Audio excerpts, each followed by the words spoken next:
Mateus 16. Os fariseus e os saduceus aproximaram-se de Jesus e o puseram à prova, pedindo-lhe que lhes mostrasse um sinal do céu. Ele respondeu: Quando a tarde vem, vocês dizem, vai fazer bom tempo porque o céu está vermelho. E de manhã, hoje haverá tempestade porque o céu está vermelho e nublado. Vocês sabem interpretar o aspecto do céu, mas não sabem interpretar os sinais dos tempos. Uma geração perversa e adúltera pede um sinal miraculoso, mas nenhum sinal lhe será dado, a não ser o sinal de Jonas. Então Jesus os deixou e retirou-se. Indo os discípulos para o outro lado do mar, esqueceram-se de levar pão. Disse-lhe Jesus: Estejam atentos e tenham cuidado com o fermento dos fariseus e dos saduceus. E eles discutiam entre si, dizendo: É porque não trouxemos pão. Percebendo a discussão, Jesus lhes perguntou: Homens de pequena fé, por que vocês estão discutindo entre si sobre não terem pão? Ainda não compreendem? Não se lembram dos 5 pães para os 5.000 e de quantos cestos vocês recolheram? Nem dos 7 pães para os 4.000 e de quantos cestos recolheram? Como é que vocês não entendem que não era de pão que eu estava lhes falando? Tomem cuidado com o fermento dos fariseus e dos saduceus. Então entenderam que não estava lhes dizendo que tomassem cuidado com o fermento de pão, mas com o ensino dos fariseus e dos saduceus.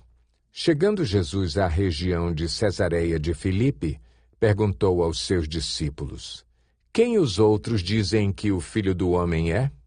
Eles responderam: Alguns dizem que é João Batista, outros Elias e ainda outros Jeremias ou um dos profetas. E vocês? Perguntou ele. Quem vocês dizem que eu sou? Simão Pedro respondeu: Tu és o Cristo, o Filho do Deus vivo. Respondeu Jesus: Feliz é você, Simão, filho de Jonas, porque isto não lhe foi revelado por carne ou sangue, mas por meu Pai que está nos céus. E eu lhe digo que você é Pedro, e sobre esta pedra edificarei a minha igreja, e as portas do inferno não poderão vencê-la. Eu lhe darei as chaves do reino dos céus. O que você ligar na terra, terá sido ligado nos céus, e o que você desligar na terra, terá sido desligado nos céus. Então advertiu a seus discípulos que não contassem a ninguém que ele era o Cristo. Desde aquele momento, Jesus começou a explicar aos seus discípulos que era necessário que ele fosse para Jerusalém e sofresse muitas coisas nas mãos dos líderes religiosos, dos chefes dos sacerdotes e dos mestres da lei, e fosse morto e ressuscitasse no 3º dia. Então Pedro, chamando-o à parte, começou a repreendê-lo, dizendo: Nunca, Senhor, isso nunca te acontecerá. Jesus virou-se e disse a Pedro: Para trás de mim, Satanás. Você é uma pedra de tropeço para mim e não pensa nas coisas de Deus, mas nas dos homens. Então Jesus disse aos seus discípulos: Se alguém quiser acompanhar-me, negue-se a si mesmo, tome a sua cruz e siga-me. Pois quem quiser salvar a sua vida, a perderá. Mas quem perder a sua vida por minha causa, a encontrará. Pois que adiantará ao homem ganhar o mundo inteiro e perder a sua alma? Ou o que o homem poderá dar em troca de sua alma? Pois o Filho do Homem virá na glória de seu Pai, com os seus anjos, e então recompensará a cada um de acordo com o que tenha feito. Garanto-lhes que alguns dos que aqui se acham não experimentarão a morte antes de verem o Filho do Homem vindo em seu reino. Mateus 17. 6 dias depois, Jesus tomou consigo Pedro, Tiago e João, irmão de Tiago, e os levou, em particular, a um alto monte. Ali ele foi transfigurado diante deles. Sua face brilhou como o sol, e suas roupas se tornaram brancas como a luz. Naquele mesmo momento apareceram diante deles Moisés e Elias conversando com Jesus. Então Pedro disse a Jesus: Senhor, é bom estarmos aqui. Se quiseres, farei 3 tendas, uma para ti, uma para Moisés e outra para Elias. Enquanto ele ainda estava falando, uma nuvem resplandecente os envolveu, e dela saiu uma voz que dizia: Este é o meu filho amado, em quem me agrado. Ouçam-no. Ouvindo isso, os discípulos prostraram-se com o rosto em terra e ficaram aterrorizados. Mas Jesus se aproximou, tocou neles e disse: Levantem-se, não tenham medo. E erguendo eles os olhos, não viram mais ninguém a não ser Jesus. Enquanto desciam do monte, Jesus lhes ordenou: Não contem a ninguém o que vocês viram, até que o Filho do Homem tenha sido ressuscitado dos mortos. Os discípulos lhe perguntaram: Então, por que os mestres da lei dizem que é necessário que Elias venha primeiro? Jesus respondeu: De fato, Elias vem e restaurará todas as coisas. Mas eu lhes digo, Elias já veio e eles não o reconheceram, mas fizeram com ele tudo o que quiseram. Da mesma forma, o Filho do Homem será maltratado por eles. Então os discípulos entenderam que era de João Batista que ele tinha falado. Quando chegaram onde estava a multidão, um homem aproximou-se de Jesus, ajoelhou-se diante dele e disse: Senhor, tem misericórdia do meu filho. Ele tem ataques e está sofrendo muito. Muitas vezes cai no fogo ou na água. Eu o trouxe aos teus discípulos, mas eles não puderam curá-lo. Respondeu Jesus: Ó geração incrédula e perversa, até quando estarei com vocês? Até quando terei que suportá-los? Tragam-me o menino. Jesus repreendeu o demônio.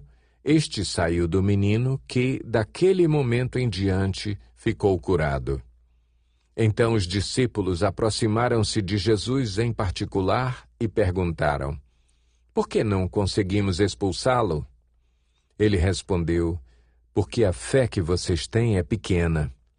Eu lhes asseguro que se vocês tiverem fé do tamanho de um grão de mostarda, poderão dizer a este monte: Vá daqui para lá, e ele irá. Nada lhe será impossível. Mas esta espécie só sai pela oração e pelo jejum. Reunindo-se eles na Galileia, Jesus lhes disse: O Filho do Homem será entregue nas mãos dos homens. Eles o matarão, e no 3º dia ele ressuscitará. E os discípulos ficaram cheios de tristeza. Quando Jesus e seus discípulos chegaram a Cafarnaum, os coletores do imposto de 2 dracmas vieram a Pedro e perguntaram: O mestre de vocês não paga o imposto do templo? Sim, paga, respondeu ele. Quando Pedro entrou na casa, Jesus foi o primeiro a falar, perguntando-lhe: O que você acha, Simão? De quem os reis da terra cobram tributos e impostos? De seus próprios filhos ou dos outros? Dos outros, respondeu Pedro. Disse-lhe Jesus: Então os filhos estão isentos.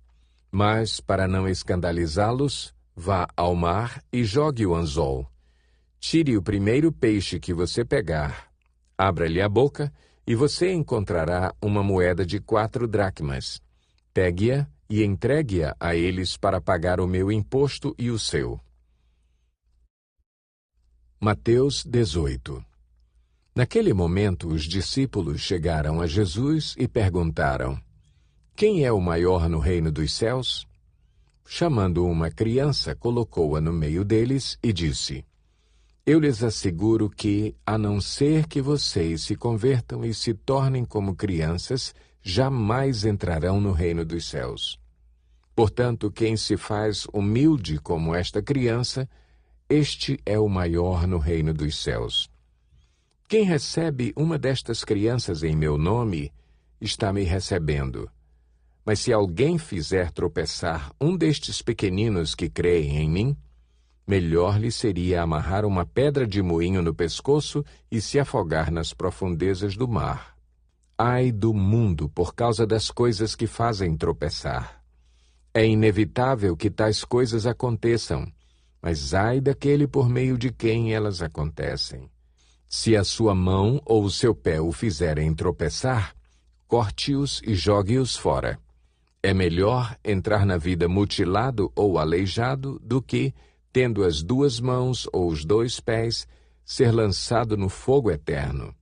E se o seu olho o fizer tropeçar, arranque-o e jogue-o fora.